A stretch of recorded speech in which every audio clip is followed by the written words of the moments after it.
Hi guys, this is Thunder E from Board at Work and welcome to our full review of the Nokia X. The Nokia X is that Android smartphone from Nokia, which we thought would never hit the market. I had claimed that, but it's actually here. It's got a dual-core processor, 4 gigs of internal storage, and 512 megs of RAM. But let's go ahead and jump in and find out what really makes this device tick and if it's worth the purchase at 89 euros or roughly $110.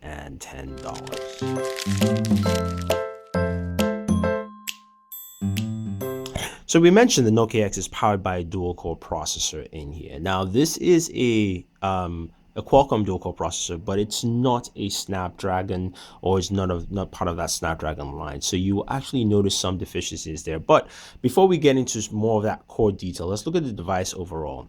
So you've got this 4-inch device. You can see it's a polycarbonate build altogether. This is the black version. You've got a 3-megapixel camera, which of course takes fairly decent photos, and you really not care much about photos and videos on here. But it's still serviceable. And now you've got your 3.5mm jack on the top and a micro USB at the bottom to charge the device. You can replace the battery, and this is also a dual SIM device. Now to actually do this, you basically go to the corner edge of the device, pop down, and you can actually pull the full back cover out. So you take the whole back cover out. This houses a 1500 milliamp battery here, and you have a dual SIM device. You can see AT&T. It can run AT&T and T-Mobile. It's a GSM capable device on all GSM networks. It's 3G, not a 4G LTE or 4G device. Does accept a micro SD card up to 32 gigabytes. 64 will not work. It will actually not recognize it. So right now I have a 2 gig SD card because all I have is 64 gigabyte SD cards. 4-inch display. This is a WVGA display, 840 by 480, 800 by 480, sorry. And you have your volume rock on the top and the power button in the center. There is no camera button, and we power on the device. So let's actually just put it on our tilt stand here, so we can have a better look at this and some functions. So as you hit the power button, you have your lock screen, which you can slide either way to reveal your home screen, and you can see you have notifications on the lock screen. I can go to each notification. So if I have Gmail here, which is my mailing account, I slide that in. It brings up my email. I can go ahead and access the email. With emails, I have folders. I can go ahead and check out all my folders here. I can go back with a centralized back button. There's only one button on this device, and that's a touch sensitive back button. I can slide from the bottom here and go into my email settings and do all that. That's a general Board at Work email.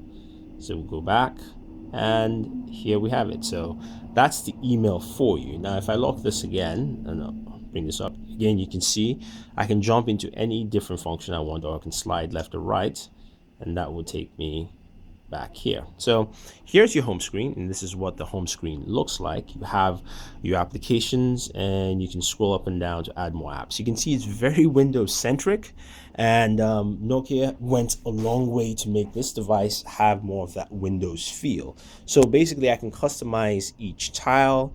I can go ahead to the camera tile, press down and hold, and I can increase the size.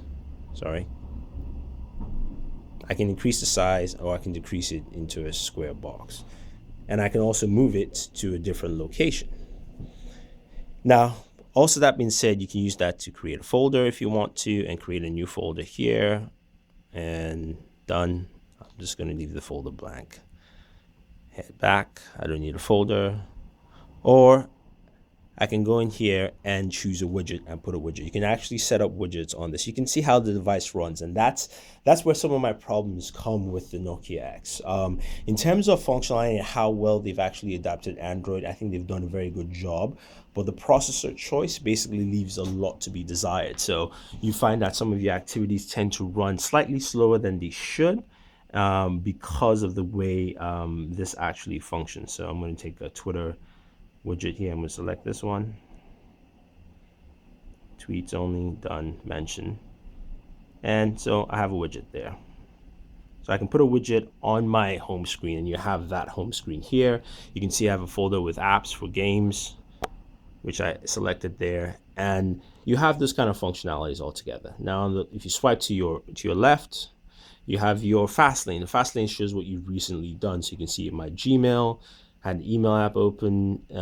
Temple Run was a game I was running. I tried to play Asphalt. I just couldn't install it because of the file size, because you're limited to 4 GB in the system. So basically, this shows you all your activity, and it basically shows you all your activity from day one. Now with Fastlane, you can't necessarily close out an application in the fast lane. If you hold down, nothing happens. So even though it's kind of like a multitask hub, it doesn't actually allow you to close out applications altogether. So a couple of things here. Let's go into the settings and delve more into some of the software aspects of this device. You can see here, you can check out your dual SIM, your sound sound and vibration. Now it has every single settings display you can think of from Android. Of course, it looks differently, even some of the aspects that look pretty close. Go into some of your mobile data stuff altogether in terms of data usage and things like that. But you can set up a hotspot, you can go into display, you can manage your applications, and this basically allows you to uninstall applications. This is the only way you can uninstall applications from this device. You can manage it from here. Now this device runs Android 4.2, so it is an older version of Android, not 4.4. I would have expected they to use 4.4 on here. But you have your general notifications here, which you can set, show banner lock screen and preview notifications. You can also go set up your fast lane and customize that for notification apps, history, and social network shortcuts. I can actually do that for fast lane. Your security language, you can back up and reset. Again, this is an Android-based device. See your email accounts you want to add. You have your system folders here, and the system folders and accessibility, security. So you have all this in there. You also have your battery indicator, which actually is Android-like. You can see it's very similar for what you see in your Android device. They haven't actually changed much here, and you can actually refresh that all together. So these are the settings for the Nokia X, and this is how it handles. Let's take a look at the camera just so we can see some of the camera capabilities here. So we go into the camera. With your camera, of course, you can just raise this up so you can see. You can zoom in and out. You've got camera settings that allows you to do some things like anti-binding or ISO, noise reduction. Because this is a 3 megapixel camera, you're going to get a lot of noise in there. Face detection, saturation levels, automatic. You can go in and set all these things all together. So you do have some of that with the camera settings. Now you can switch from camera to video. And you can also do some video settings here. You can see it's encoded in H.264, MPEG, MPEG-4, so it at least gives you some formats to pick from, which is actually nice.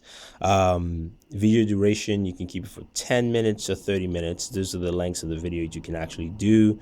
And video encoding, save location for saving your location, or you can see it doesn't give you any formats for high definition video because this is a 3 megapixel camera, so you can expect there be limitations there altogether. And you can see notifications. I have a notification that came up from YouTube on my email, and that shows up on the top.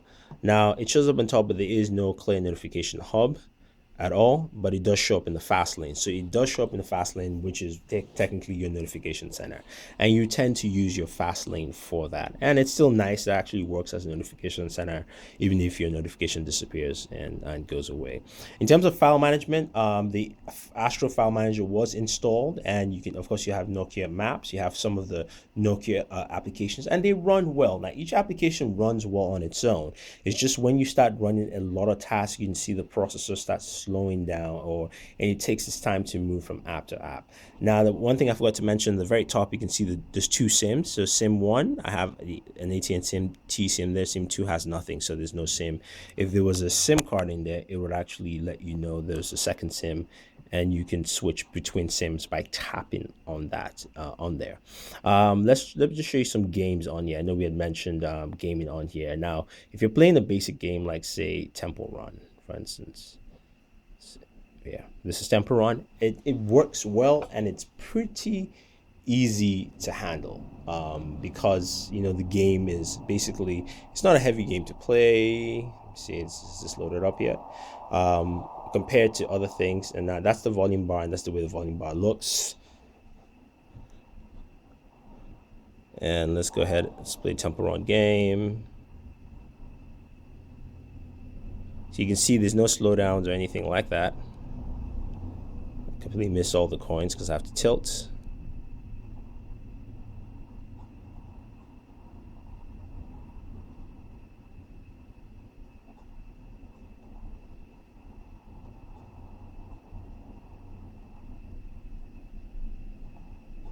So a game like Temple Run, yes,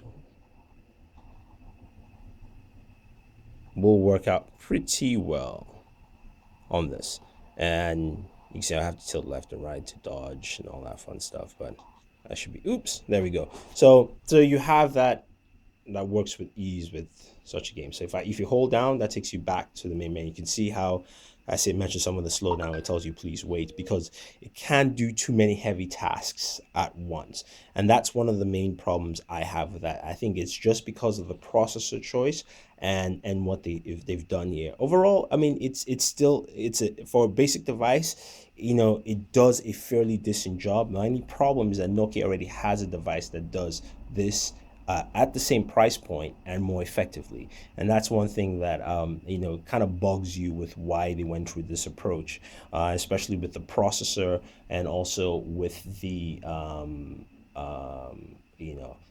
inclusion of Android on here. You have the Lumia 520, which is priced around the same price range or less in some place in the US. You can get that for under $80, and it's more effective, much faster, much more smoother experience overall.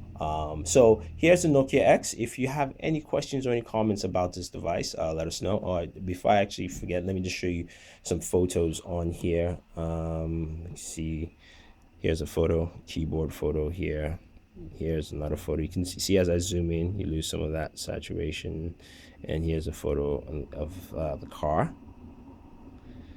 Decent, nothing spectacular. Of course, you don't expect to get spectacular photos from this, but I can hold down, head back home.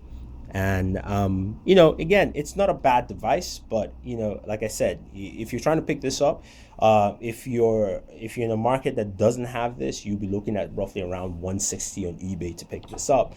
And if you are looking for a device that's cheaper, you might want to look somewhere else. Maybe I'd say the Lumia 520, especially from Nokia, because I think the processor they have in here, the dual core processor from Qualcomm, which is a much older processor, it's not in the Snapdragon line, really slows down the performance of what this device can do.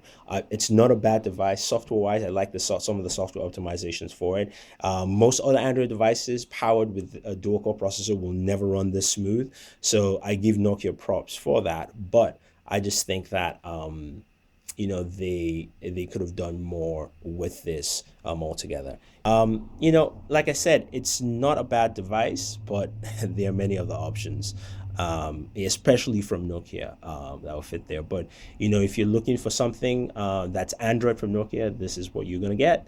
It's the Nokia X. So if you guys have any questions or any comments about this device, let us know. Leave your comments below. If you picked up a Nokia X, what's your feelings about the device? How do you feel about it? You think it's a solid offering? If not, just leave your comments in the video in the description below.